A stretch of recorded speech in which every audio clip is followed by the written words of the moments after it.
चलिए इस गहरे विश्लेषण को शुरू करते हैं। सोचिए, एक सुबह कोई शख्स नींद से उठे और उसे अचानक ये फरमान सुनने को मिले कि जिस भाषा में वो अपनी माँ से बात करता है या जिस भाषा में उसने अपने ख्वाब बुने हैं, वो भाषा अब मतलब उसको असम्मानजनक मान लिया गया है। हाँ, ये सच में बहुत अजीब लगेगा किसी को भी। बिल्कुल। और उसे कहा जाए कि देश की भाषा वही होगी जो वहां से 1500 किलोमीटर दूर बैठे नेता बोलते हैं। देखिए, ये कोई काल्पनिक कहानी नहीं है। आज हम जिस गहरे विश्लेषण पर निकले हैं उसमें 1971 के भारत पाकिस्तान युद्ध और बांग्लादेश के जन्म की असली कहानी छिपी है। सही बात है, और हमारा जो स्रोत है आज वो एक बेहद विस्तृत डॉक्यूमेंट्री विश्लेषण है जिसमें काफी सारे फैक्ट्स हैं। हाँ, और हमारा मिशन मतलब सिर्फ तारीखें और आंकड़े बताना नहीं है। हम ये समझना चाहते हैं कि जब भौगोलिक, भाषाई और आर्थिक असमानताओं की खाई इतनी गहरी हो जाती है तो एक नया देश कैसे आकर लेता है। ये समझना इसलिए ज़रूरी है क्योंकि जब किसी पर ज़बरदस्ती कोई संस्कृति थोपी जाती है तो उसका नतीजा हमेशा भयानक ही होता है। एग्जैक्टली। और देखिए, इस ऐतिहासिक घटना चक्र को समझने के लिए लोग अक्सर 3 दिसंबर 1971 के उस दिन को याद करते हैं। वही जब पाकिस्तान ने अटैक किया था। हाँ, जब उन्होंने ऑपरेशन चंगेज खान शुरू किया था। उस दिन पाकिस्तानी एयरफोर्स ने एक साथ अमृतसर, पठानकोट, आगरा और श्रीनगर समेत 11 भारतीय एयरफील्ड्स पर मतलब अचानक हमला कर दिया था। 11 एयरफील्ड्स पर एक साथ? वाह! हाँ, लेकिन यहाँ ध्यान देने वाली बात यह है कि सेना के जेट प्लेन्स रातों रात आसमान में नहीं आते हैं। एक नए देश के बनने की नींव और इस युद्ध के असली बीज दरअसल इस हमले से दशकों पहले पड़ चुके थे। मतलब ये रातों रात नहीं हुआ था? बिल्कुल नहीं। ये भौगोलिक और सांस्कृतिक टकराव की एक लंबी कहानी थी जिसका क्लाइमेक्स इस युद्ध के रूप में दुनिया के सामने आया। तो युद्ध की इस आग से थोड़ा पीछे हटकर उस दौर में चलते हैं जहां से इस पूरी समस्या की सच में शुरुआत हुई थी, यानी 1947 का विभाजन। हाँ, वहां से बेस बनता है। हमारे स्रोत के मुताबिक 1940 के लाहौर रेजोल्यूशन के तहत धर्म के आधार पर एक अलग देश की मांग की गई थी। अब जब देश बटा तो बंगाल और पंजाब के हिस्से हुए और पाकिस्तान 2 अलग-अलग टुकड़ों में बंट गया, वेस्ट पाकिस्तान और ईस्ट पाकिस्तान, जिसे पहले ईस्ट बंगाल भी कहा जाता था। राइट। ये एक क्षेत्र था। मतलब अगर मैं इसको एक एनालॉजी से समझाऊं तो ये एक ऐसी जबरदस्ती की अरेंज्ड मैरिज की तरह लगता है जहां 2 लोगों में सिर्फ एक चीज कॉमन है, उनका धर्म। हाँ, ये एनालॉजी बिल्कुल फिट बैठती है यहाँ। है ना? पर उनकी भाषा, उनका पहनावा, उनका खाना, उनका पूरा कल्चर सब बिल्कुल अलग है। और शर्त यह है कि दोनों एक दूसरे से 1500 किलोमीटर दूर रहेंगे, पर परिवार एक ही कहलाएगा। ये तो मतलब शुरू से ही फेल होने वाला प्लान लगता है मुझे। देखिए, बात ऐसी थी कि उस वक्त बनाए गए नक्शे सिर्फ धर्म के एक अकेले बिंदु पर आधारित थे, और यही उस पूरे कॉन्सेप्ट की सबसे कच्ची नींव थी। सिर्फ धर्म कभी भी देश को एक नहीं रख सकता। सही बात है, कोई और यूनिफाइंग फैक्टर होना चाहिए। बिल्कुल। अगर हम डेमोग्राफी देखें, यानी वहां की आबादी, तो ईस्ट पाकिस्तान में बंगालियों की आबादी पूरे देश के आधी से ज्यादा थी। तो आइडियली लोकतंत्र के हिसाब से सत्ता वहां होनी चाहिए थी। हाँ, उनके पास नंबर ज्यादा थे। पर हकीकत उल्टा थी। सत्ता, सेना, ब्यूरोक्रेसी सब कुछ वेस्ट पाकिस्तान के मुहाजिर और पंजाबी वर्ग की मुट्ठी में था। एक और दिलचस्प फैक्ट स्रोत में है कि प्री कॉलोनियल दौर में, यानी लगभग 13वीं सेंचुरी में, खिलजी डायनेस्टी के टाइम से ही बंगाल में हिंदू और मुस्लिम सदियों से एक साथ मिलजुल कर रह रहे थे। अच्छा, मतलब उनकी पहचान पहले बंगाली थी। एग्जैक्टली। उनके लिए उनकी बंगाली पहचान धर्म से बड़ी थी, लेकिन 1947 के बंटवारे ने उस ऐतिहासिक कनेक्शन को तोड़ने की कोशिश की। और इस बंटवारे के टाइम जो माइग्रेशन हुआ उसने आबादी को और उलझा दिया होगा। स्रोत में जिक्र है कि विभाजन के वक्त बिहार से कई उर्दू बोलने वाले मुस्लिम माइग्रेट करके ईस्ट पाकिस्तान गए थे। अब एक ऐसी जगह जहां सब बंगला बोलते हैं, वहां अचानक उर्दू बोलने वालों का एक बड़ा ग्रुप आ जाए तो इसका जमीन पर क्या असर हुआ होगा? ये देखिए, ये माइग्रेशन एक नया तनाव लेकर आया।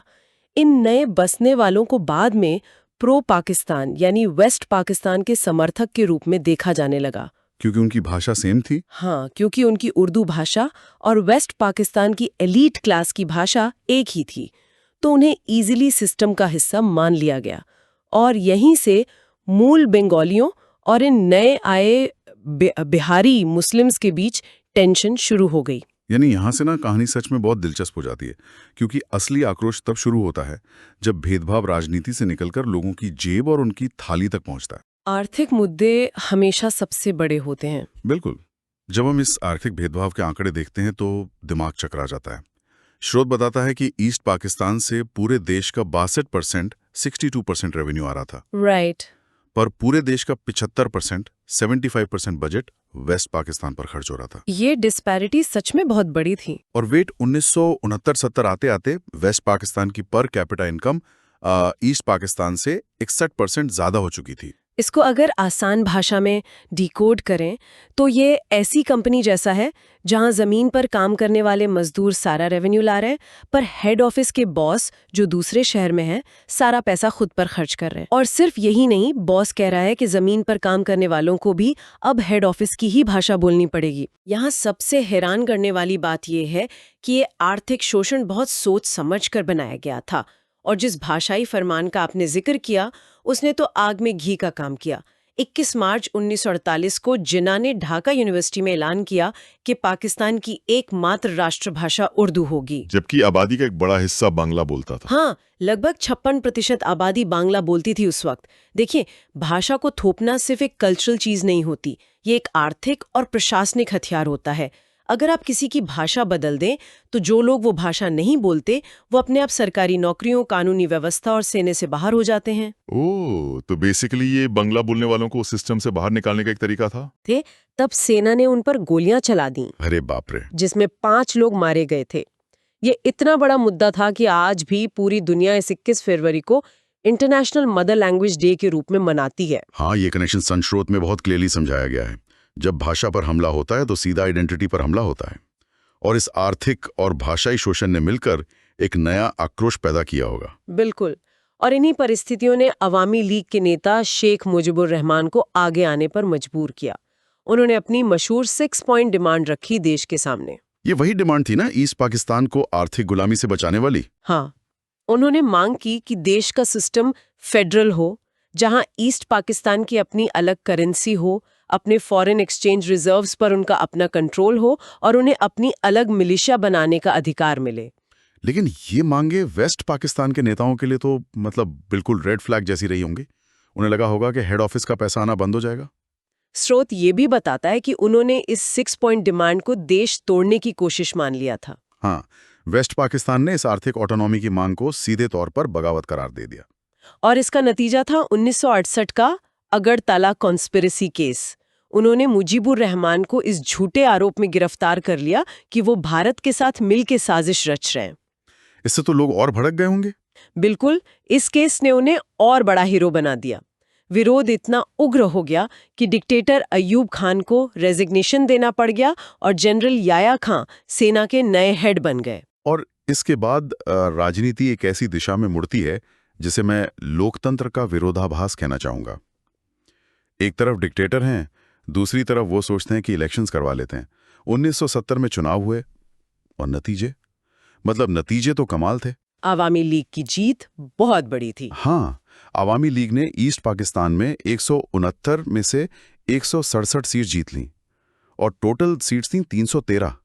मतलब मुजीबुर रहमान के पास क्लियर एब्सोल्यूट मेजॉरिटी थी, जबकि वेस्ट पाकिस्तान में जुल्फिकार अली भुट्टो की पार्टी पीपीपी सिर्फ 86 सीट्स पर सिमट गई। राइट। लॉजिकली मुजीबुर रहमान को नया प्राइम मिनिस्टर बनना चाहिए था, पर सूत्र कहता है कि वेस्ट पाकिस्तान ने सत्ता ट्रांसफर करने से इनकार कर दिया। 1 मार्च 1971 को चुनाव नतीजे रद्द कर दिए गए। ये तो खेला हुआ मैच हारने के बाद बोर्ड पलटने वाली बात हो गई। क्या उन्हें लगा कि पूरी आबादी चुप बैठ जाएगी? देखिए, ये हर मिलिट्री डिक्टेटरशिप की आम सोच होती है। उन्हें लगता है बंदूक की ताकत से सब डर जाएंगे। लेकिन चुनाव रद्द होना एक चिंगारी थी। लोगों ने भारी विरोध प्रदर्शन शुरू कर दिए। तब जनरल याह्या खान ने एक क्रूर फैसला लिया। 25 मार्च की रात को ऑपरेशन सर्च लाइट शुरू हुआ, जिसका मकसद सिर्फ बंगाली आवाज को चुप कराना था। हाँ, ये सिर्फ मिलिट्री ऑपरेशन नहीं, एक सुनियोजित नरसंहार था। इसके आंकड़े रूह कांपाने वाले हैं।